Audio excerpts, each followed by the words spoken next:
শুরুতেই চলমান ফিলিস্তিনে নৃশংস বর্বরতা ও সহিংসতার প্রতি সহমর্মিতা জানিয়ে আমরা 30 সেকেন্ড নীরবতা পালন করতে যাচ্ছি।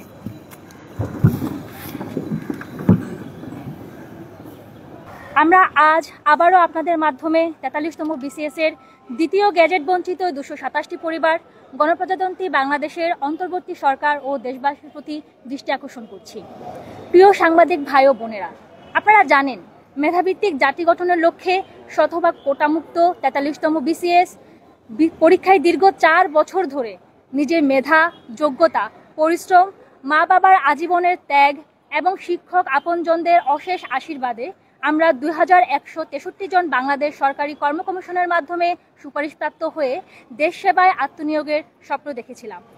দীর্ঘ 10 মাস ধরে 2 ধাপে পুলিশ ভেরিফিকেশনের পর 17 নভেম্বর 2024 খ্রিস্টাব্দ যোগদানের তারিখ নির্ধারণ করে 15 অক্টোবর 2024 খ্রিস্টাব্দ আমাদের বহুল কাঙ্ক্ষিত গ্যাজেট প্রকাশিত হয়।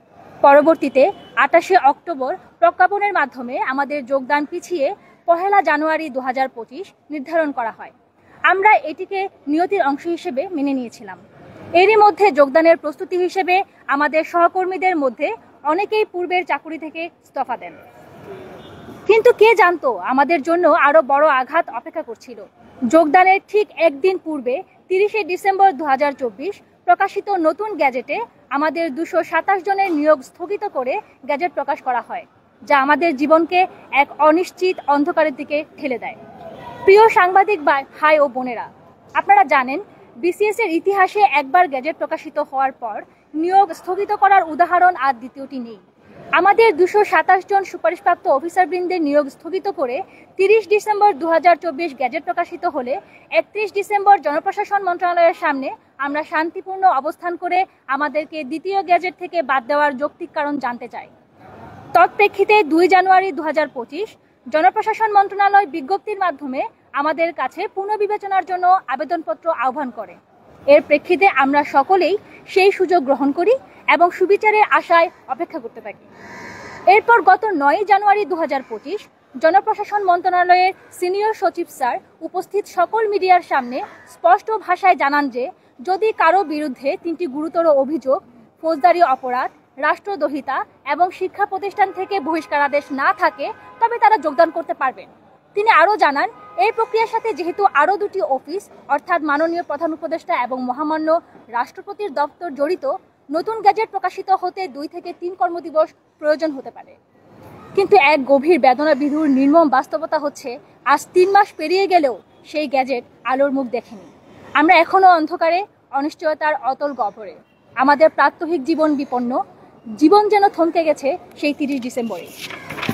সাংবাদিক ভাই ও বোনেরা, আপনারা জানেন 28 থেকে 42তম BCS পর্যন্ত 15 বছর ধরে গ্যাজেট বঞ্চিত 259 জনের সকলকে অন্তর্বর্তী সরকার মাত্র 48 ঘন্টার মধ্যে নিয়োগ প্রদান করেছেন, যা বৈষম্যহীন বাংলাদেশে এক অনন্য দৃষ্টান্ত। কিন্তু একই সময়ে 43তম BCS থেকে 227 জনকে বাদ দেওয়া স্পষ্টত পূর্বের বৈষম্যেরই ধারাবাহিকতা।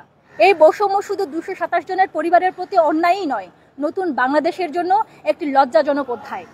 গত 2 ফেব্রুয়ারি বইমেলায় জনপ্রশাসনের স্টল উদ্বোধনের সময়ও সম্মানিত সিনিয়র সচিব স্যার গণমাধ্যমে বলেছেন যে এই 227 জনের বেশিরভাগই খুব শীঘ্রই চাকরিতে যোগদান করতে পারবে। কিন্তু সেই বক্তব্যেরও প্রায় 1.5 মাস পেরিয়ে গেছে, অথচ গ্যাজেট এখনো প্রকাশিত হয়নি। প্রিয় সাংবাদিক ভাই ও বোনেরা, আপনারা জানেন গত ঈদের পূর্বে আমরা আপনাদের মাধ্যমে গণপ্রজাতন্ত্রী বাংলাদেশের অন্তর্বর্তী সরকারের প্রতি দৃষ্টি আকর্ষণ করেছিলাম এবং আমাদের কর্মসূচি হিসেবে পদযাত্রার মাধ্যমে অন্তর্বর্তী সরকারের মাননীয় প্রধান উপদেষ্টা মহোদয় এবং জনপ্রশাসন মন্ত্রণালয়ের সিনিয়র সচিব স্যার মহোদয়ের নিকট স্মারকলিপি প্রদান করি। তখন সংশ্লিষ্ট দপ্তরের পক্ষ থেকে আমাদেরকে আশ্বস্ত করা হয় যে ঈদের আগেই গ্যাজেট হয়ে যাবে। কিন্তু দুঃখের বিষয়, আমরা হতাশায় নিমজ্জিত হয়েছে আমাদের স্বপ্ন। আমাদের গ্যাজেট আমরা এখনো পাইনি। অক্লান্ত পরিশ্রমের পর BCS ক্যাডারের সুপারিশপ্রাপ্ত হয়েও রাস্তায় রাস্তায় দাঁড়ে দাঁড়িয়ে ঘুরছি। আপনারা ইতিমধ্যে জেনে থাকবেন যে আমাদের 3 জন সহকর্মী পারিবারিক, সামাজিক ও বেকারত্বের চাপ সামলাতে না পেরে আত্মহত্যার চেষ্টা করেছেন। বিষয়টি দুঃখজনক এবং লজ্জাজনক। আমরা আপনাদের মাধ্যমে সরকারের প্রতি আহ্বান জানাতে চাই, 43তম বিসিএস এর প্রথম ও দ্বিতীয় গ্যাজেট বঞ্চিত নিরপরাধ ক্যাডার অফিসারবৃন্দকে আজ বুধবারের মধ্যে গ্যাজেটভুক্ত করে যোগদান নিশ্চিত করতে হবে। এটি আমাদের ন্যায্য অধিকার, এটি আমাদের অস্তিত্বের প্রশ্ন এবং এটি আমাদের আত্মসম্মানের প্রশ্ন। অন্যথায় আজ থেকে গ্যাজেট প্রকাশ না করা অবধি আমরা আমাদের পরিবারের সদস্য এবং বিসিএস প্রত্যাশী সাধারণ ছাত্রছাত্রীদের নিয়ে অবস্থান করা ছাড়া আমাদের বিকল্প কোনো পথ থাকবে না। যে বৈষম্য ও বঞ্চনার বিরুদ্ধে বিপ্লবের মাধ্যমে আমাদের নতুন বাংলাদেশের সূচনা হয়েছিল, সেই বাংলাদেশে আজ 227টি পরিবারের সাথে চরম বৈষম্য করা হচ্ছে। আমরা বিশ্বাস করি সরকার আমাদের ন্যায়সঙ্গত দাবির প্রতি সম্মান জানাবেন এবং দ্রুত সময়ের মধ্যে সঠিক সিদ্ধান্ত গ্রহণ করবেন। আমরা দেশের প্রতি, জাতির প্রতি, সুবিচারের প্রতি অবিচল আস্থাশীল। আমরা আশাবাদী রাষ্ট্র আমাদের ন্যায় বিচার নিশ্চিত করবে এবং অনতি বিলম্বে আমাদের স্বপ্নের চাকরিতে যোগদানের সুযোগ করে দেবে। ধন্যবাদ সবাই।